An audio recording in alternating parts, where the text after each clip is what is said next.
Deep into History is listener supported. Go to patreon.com/deepintohistory to attain the rank of historian for just 10 cents a day and gain access to all of my bonus content. This is Deep into History, and I'm your host, Arjun Hundal. Consider this a foreword. The journey that we are about to experience comes to us in fragments. These are incomplete copies of the original report issued verbally to the Caliph of Baghdad in 925 in the Common Era. They are spread across what was once the Arab world, from Spain, once called Al-Andalus, across North Africa, the Middle East, and parts of what is now Russia. In fact, some of the fragments themselves are fragments of the translations that were done in Europe, because our tale to be became so famous in its own time and the following centuries. People everywhere wanted to hear it, and thanks to the work of many scholars over the course of the last millennia, it was not lost to history, as sadly so many of our stories have been.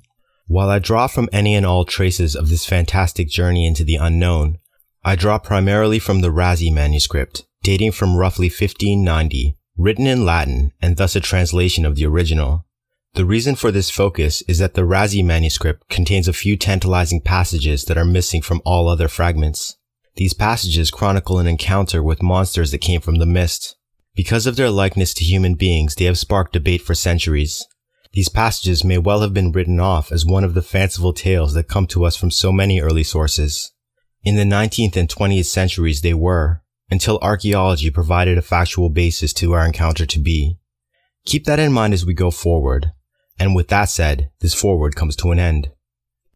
Praise not the day until the evening has come, a sword until it is tried, a maiden until she is married, ice until it has been crossed, beer until it has been drunk. Viking proverb. In the year 922 in the Common Era, an embassy was dispatched to the king of the Bulgars from the pinnacle of civilization, Baghdad, the city of peace. This embassy was led by a scholar, completely unfamiliar with the world outside of his glorious city. At this time, Baghdad was the center of a large Islamic empire that spanned across the Middle East.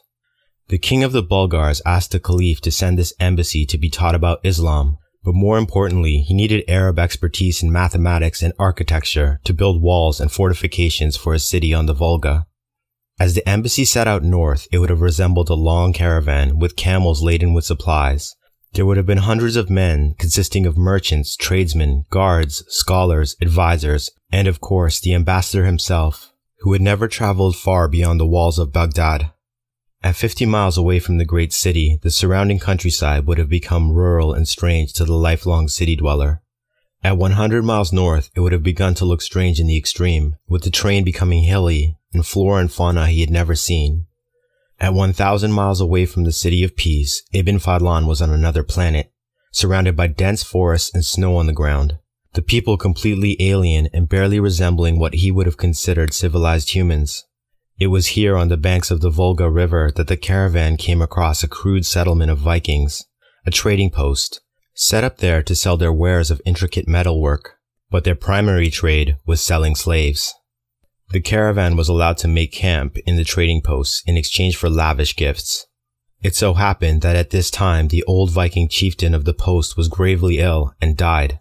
Forbidden from leaving until the funeral rites had taken place, Ibn Fadlan recorded what is considered one of the best accounts of the funeral practices of the Volga Vikings.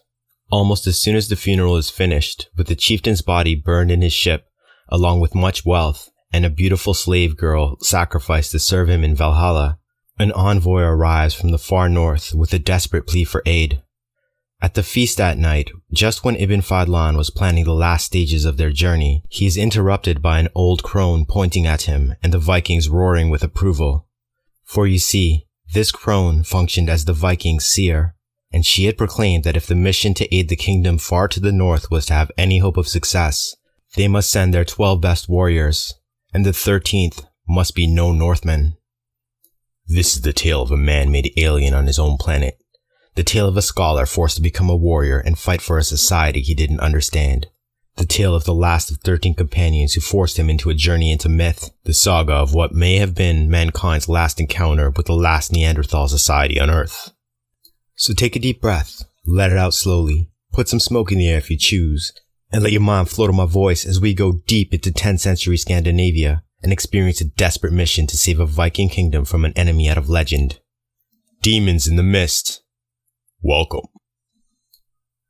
Thank you for listening to the preview of Demons in the Mist, available now to all my patrons. Support the show for just 10 cents a day and you'll enjoy an ever-growing library of exclusive content just like this. Go to patreon.com/deepintohistory and sign up today. I truly look forward to the next time we go deep.